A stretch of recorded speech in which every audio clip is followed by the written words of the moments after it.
പ്രത്യേകം ഒരു വിരലിറക്കിയാൽ അതിനപ്പുറത്തേക്കും ഇപ്പുറത്തേക്കും ഒരു വാക്ക് പറയാൻ ഒരാളുമില്ല. ഉമറാക്കളുമില്ല, ഉലമാക്കളുമില്ല, ജനങ്ങളുമില്ല. അത്രയേറെ കണ്ണൂർ ജില്ലയിൽ അകത്തും പുറത്തും എല്ലാ വിഭാഗക്കാർക്കിടയിലും സംശുദ്ധ ജീവിതം നയിച്ച, എപ്പോഴും സന്തോഷത്തോടുകൂടി ആളുകളോട് സംസാരിച്ചിരുന്ന, എല്ലാ വിഷയത്തിലും ഇടപെടുന്ന വലിയൊരു ആലിം അല്ലാഹുവിന്റെ ദർജ ഉയർത്തുമാറാണ്. 40 വർഷത്തോളം അദ്ദേഹം വലിയ രീതിയിൽ ദർസ് നടത്തിയിട്ടുണ്ട്. വലിയ കലാലയം ഉണ്ടാക്കിയിട്ടുണ്ട്. ആ കലാലയത്തിൽ എത്രയോ കുട്ടികൾ ഹിഫ്ള് പഠിച്ചു, ദർസ് പഠിച്ചു, കിതാബ് പഠിച്ചു, വലിയ ബിരുദമെടുത്തു.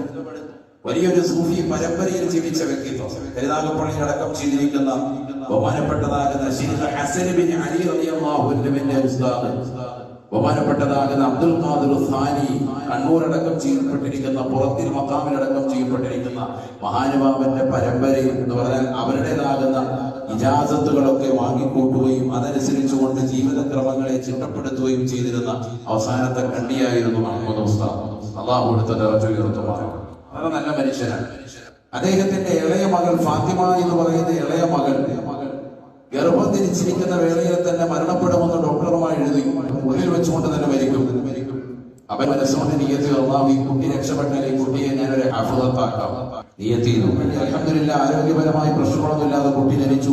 ആ കുട്ടിയെ ഹാഫിളത്താക്കി. എന്നിട്ട് അദ്ദേഹം താമസിക്കുന്ന വീട്ടിനുള്ളിൽ, കുട്ടിയാണല്ലോ സ്വന്തം മകളാണ്,